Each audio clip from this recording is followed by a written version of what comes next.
Hoje é dia 8 de abril, é Dia Mundial de Combate ao Câncer. E, gente, câncer é uma doença, né, que não só acomete a uma pessoa, mas a todos em torno dela. O câncer é uma das principais causas de morte no Brasil e no mundo. E segundo o Instituto Nacional de Câncer, a estimativa é de mais de 700 mil novos casos da doença por ano no país entre 2023 e 2025. E vamos falar sobre prevenção? Eu tenho o prazer de receber o médico Dr. César Augusto aqui na tela do Cidade Alerta. Pode chegar, doutor, no palco do nosso programa. Tudo bem com o senhor? Agora ao vivo. Olá, boa tarde. Doutor, todo mundo, eu acho que é uma pergunta difícil, mas todo mundo está ali vulnerável a contrair um câncer. Boa noite para o senhor. Boa noite. Sim, Rodrigão. O câncer é uma doença do nosso corpo, da multiplicação celular. Então, existem os fatores genéticos, os fatores que nascemos com eles, mas os fatores ambientais, eles têm o seu papel. Então, aquilo que comemos, aquilo que tomamos, a maneira de que vivemos, eles têm aí o seu papel muito importante na geração do câncer. Todo câncer é uma doença agressiva, doutor? Todo tipo de câncer, ele é muito agressivo no sistema do homem ou da mulher? Quando a gente fala de câncer, é bom isso ficar claro, a gente está falando sempre de uma doença maligna. E por ser maligno, ele tem sim a capacidade de levar o paciente a óbito. Agora, qual é a diferença de eu ter um paciente com câncer que se cura e um que não consegue se curar? Basicamente, o momento que eu faço o diagnóstico dessa doença. Então, se eu faço um diagnóstico precoce, um diagnóstico numa doença inicial, eu tenho uma chance de cura de 90%, 95% às vezes. Então, o paciente se cura realmente disso. Enquanto se eu faço um diagnóstico tardio, uma doença já espalhada, a chance de cura ela praticamente não existe. E doutor, quais são os tipos de câncer mais comuns no Brasil? Assim, os que mais aparecem nos consultórios, nos hospitais ou que estão em tratamento no Brasil? Câncer de pele é extremamente frequente no nosso país, mas aí tirando os de pele nós temos o câncer de mama nas mulheres, o câncer de próstata nos homens, o câncer de cólon, de intestino. Recentemente tivemos aí o Março Azul, que é o mês de conscientização do câncer de intestino. Nós temos o câncer de pulmão ainda, uma herança dos nossos antepassados, em que uma época em que fumar era bonito, era sinal de status. Então esses são realmente os tumores que ainda cometem. Câncer de colo de útero, câncer de ovário, são os tumores mais frequentes. Uma coisa que o senhor me falou no início da entrevista, que eu achei interessante, que é o seguinte: o diagnóstico precoce, as chances de cura, né, de salvamento ali são intensas, né, passam aí de quase 90%. Mas qual que é o meu caminho da prevenção, doutor? Eu tenho o exame de rotina de um exame de sangue, ir no dermato para ver, por exemplo, se a minha pintinha ela é uma acne ou é um tumor. Qual que é o caminho da prevenção? Bom, primeiro, hábitos saudáveis, né? Então a nossa alimentação ela tem que ser com muitas frutas, verduras, evitar muito produto industrializado, evitar bebida alcoólica, cigarro em todas as suas formas, tabaco. Esse é um mecanismo de você se prevenir. E atividade física regular.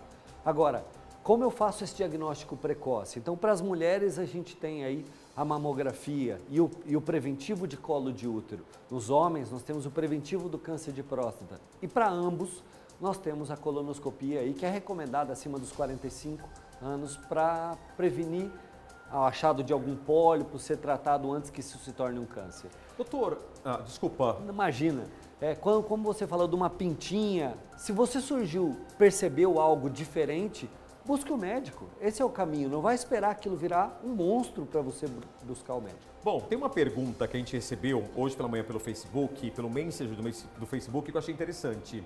Mancha roxa pelo corpo com frequência é um sinal de alerta para alguma coisa pior ou preocupante? Ele precisa ser avaliado, né? Mas assim, manchas roxas normalmente não são manchas sugestivas de câncer.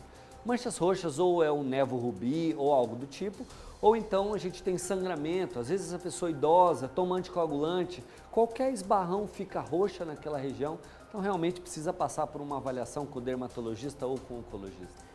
Pergunta fundamental, principalmente para os homens, né? A terceira idade, ali, muita gente tem uma resistência e um preconceito besta, né, de fazer o exame de próstata.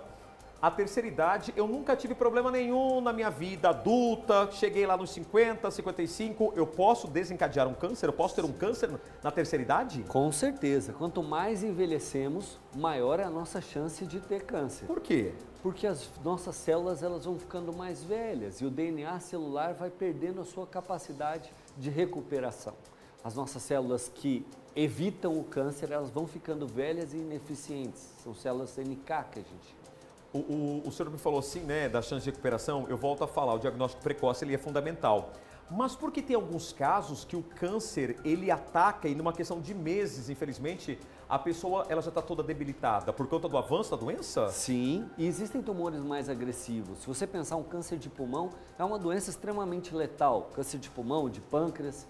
Agora, se eu pegar um tumor realmente inicial, ele vai demorar um tempo a crescer. O tumor ele é palpável, é isso? Ele começa pequenininho, ele não começa grande, ele começa pequenininho e vai crescendo. Ele tende a ser mais endurecido do que o tecido normal, então você consegue palpar. A mulher, quando ela faz o exame da mama, ela consegue identificar. O problema é que muitas vezes ela identifica esses nódulos maiores e a gente quer pegar os nódulos menores, por isso a mamografia.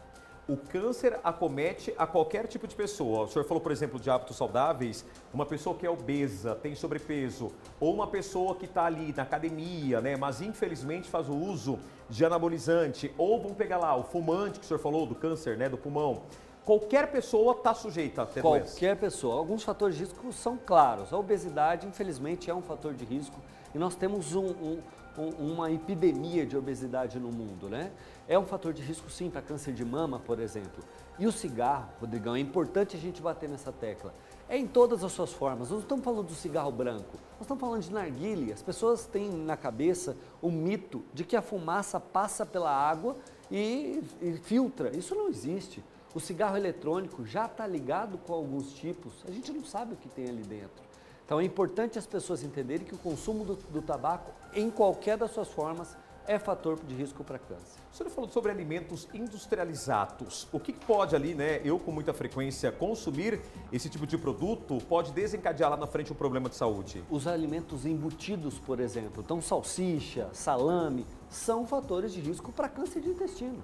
Já está bem documentado isso. Para você ter noção, os embutidos para câncer de intestino têm a mesma relação do cigarro para o câncer de pulmão.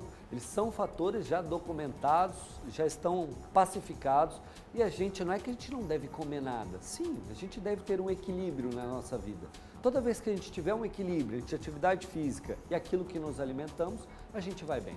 Bom, pessoal, para mais informações, né, busque aí pelo seu médico, faça todos os exames necessários. É importante essa data de prevenção, orientação e eu acho que conscientização, né? Conscientização. Dr. César Augusto Galhardo, muito didático e volte mais vezes. Obrigado, Rodrigo. E um abraço, eu admiro muito para quem para quem é oncologista ou cirurgião oncológico, porque o trabalho de vocês é muito preciso.